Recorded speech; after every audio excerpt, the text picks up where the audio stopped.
Working 18-hour days, I slipped and I fell. Winter's up and hit me, I had to change well. There's no way to sustain it, you'll crash and burn. Will not be able to work and no way to earn. Change well, and then you can leave. Change well, and your kids you can feed. Turn your life around for the final bell. It's now or never, you have to change well. It's now or never, you must change well. Hello, and welcome to the second episode of Change Well. And this is part 2 of our origin story. Remember, this is a podcast. It'll be about 15 minutes long every week, and it's from my company, well, along with my wife's, Wellness Leadership LLC. We'll share about 10 to 15 minutes every week. But today, we're going to go back to the story of last week. Last week, we left myself, Don, at the nadir of my health journey. We explained how the bad habits that made me unwell helped me to change from a once fit, wannabe Elvis impersonator and fit Army officer to a 358 behemoth that fell down on the ground and had to crawl to lift himself up after work. So now, last week we learned about change unwell. I wanted to give you guys warnings. Today we're going to talk about each of those 7 habits in summary and how I changed well. Before discussing that, one of the most instrumental books in my life was a book called The Power of Habit by Charles Duhigg. If you struggle with bad behavior, drop everything and read it now. The proposition of that book is that we are creatures of habit. The book can be summed up by this quote: "There's nothing you cannot do if you get the habits right." Now, bottom line is we do at least 40% of anything by habit. Example, you wake up in the morning, you take a shower, you brush your teeth, and then you go on your day. Your routine is consistently the same, depending on what is more important to you. For me, I brush my teeth first, and every practice is triggered by event. I brush my teeth because I have halitosis because my mouth was closed all night, right? Followed by the habit, brushing your teeth, followed by mouthwash.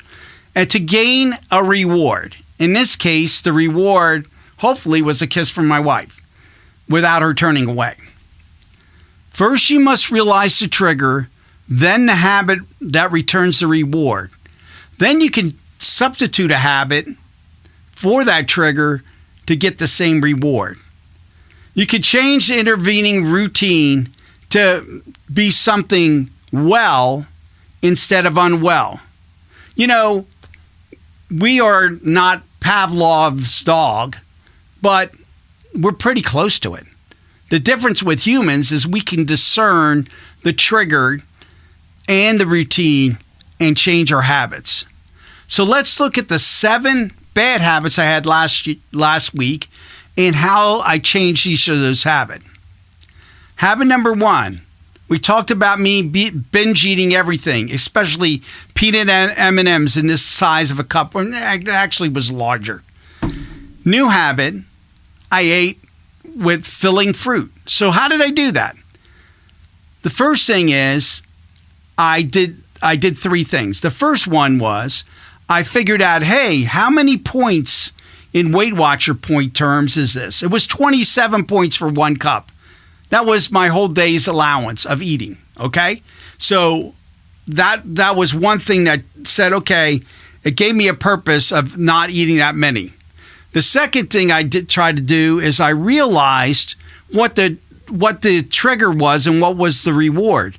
The reward was I got a sugar rush, and the trigger was I was tired out because I was working so hard. So I figured out a new routine.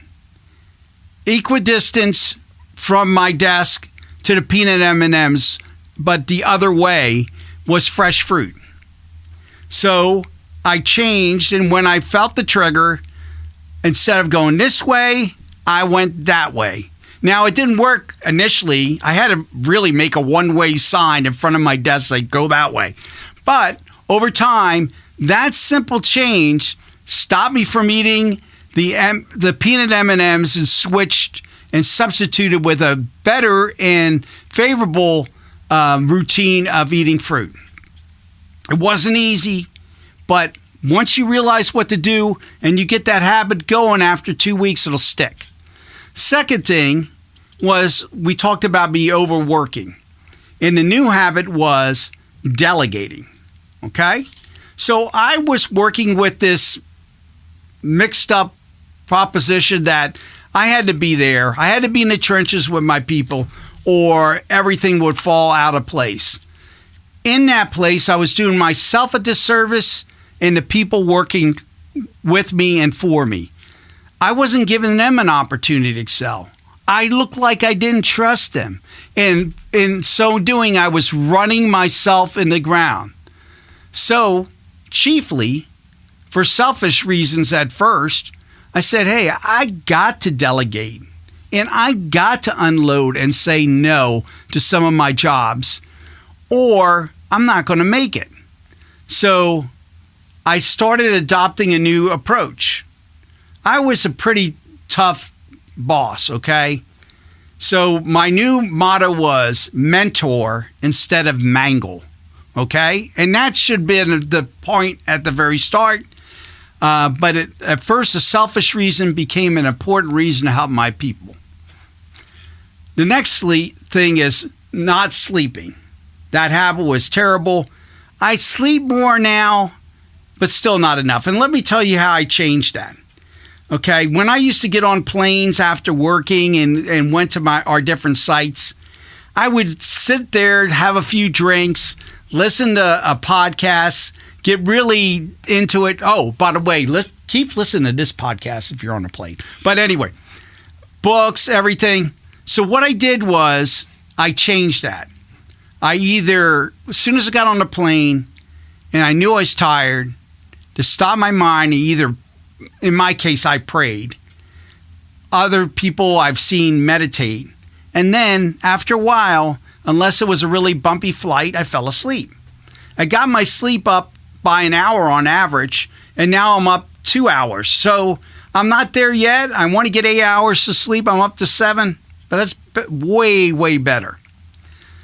The next thing we talked about is stress. Stress is a silent killer. So instead of just stressing out and worrying about it and having negative talks running through my mind, instead of a negative talk, I took a walk. The best cure for stress is exercise. And so I would exercise. And I also would try to weave a little fun in there too. So let me give you an example. When you're traveling, you're an executive, you know you're going to have a drink with your colleagues. Okay? So the best thing to do is find a place that is 2 to 3 miles away and then walk there, have your one beer and walk back. I call this thing the beer walk. And I actually do it still. And in Austin, I go and I get on Town Lake. I walk to Bangers, have an electric jellyfish. If you're ever in Austin, get that beer. And then I walk back. If you're walking, you can't drink too much. And you get your exercise and you burn off the beer. The other thing I used to like to relieve the stress, this may not be your thing, but I love to sing, so I did digital karaoke all the time. My favorite song is Father and Son. And I used to do it with an app. I always ended up singing with somebody from France. But I don't know why they love that song, but I'm always singing with those dudes. Bottom line is, figure the cure for your stress and put a new routine in there with fitness. The next thing was not going to the doctor. I went to the doctor.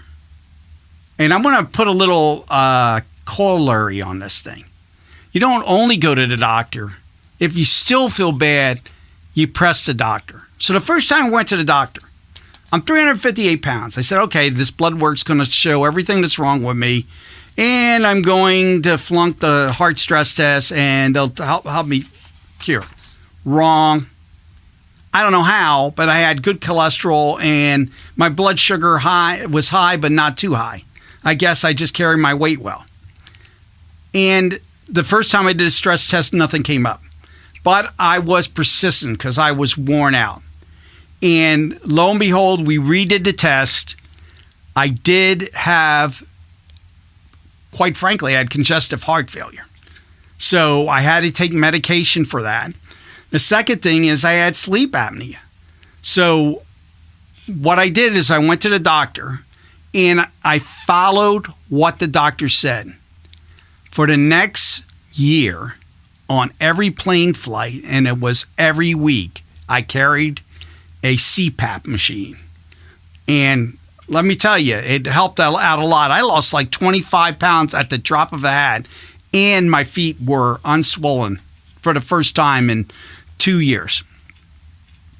Next, number 6, depression. And the biggest remedy for depression, and I know some people might need medication or counseling. For me, I found it's thankfulness. Yes, sure, I had lost my mom as we discussed last week, but there was still plenty to be thankful for. And to tell you what I do now is I capture in my thankfulness journal 2 or 3 I am statements, not like the old Saturday Night Live one, where the guy goes, I'm Stuart Smalley. I'm well enough. I'm strong enough. But I've read a few things like, I am a confident person that can lead my way out of anything. And then I write about 3 things that really make me, I can be thankful for. Just changing your attitude with gratitude can help in depression in most cases. Not all, most. We will have a special episode, and I want you all to stay tuned on this, near Thanksgiving, where I think you will all like it, about how to give thanks. Last bad habit I had, I wasn't drinking water. We talked about I was drinking, I had 7 Coca-Colas a day and 3 coffees. Okay? I had to change that. I did not like to drink water, but I realized that, hey, maybe I'm drinking all these sodas, maybe not just for the caffeine, but for the carbonation. And lo and behold, I like IPAs too, so I like carbonated kind of things, right? So I changed to get a soda stream, and instead of drinking Coca-Cola, I started drinking soda stream sparkling water with a splash of lime or some of the water enhancers. So these are the 7 summary. These not all the habits, because then we would have 2 podcasts. There's tons of them, and I still got to get into how I changed my mindset and all that. But after you change these habits, you can do anything. Like Charles said in his book, The Power of Habit. You could change anything. I lost 178 pounds in 1 year. I did not get surgery. I did not take any kind of drug or support. I just ate right, changed my habits, and found a family in Weight Watchers and some other programs that really, really helped me. And so now you see the picture of the spry Elvis that returns, and I'm sitting here in Nashville, pretty close to the home of Elvis in Memphis, and I am at the same exact weight I was at the Academy. So that is it. That's what we wanted to tell you about the second part of the story. And next week will be our podcast that will dive in deeper to some other things you need to do.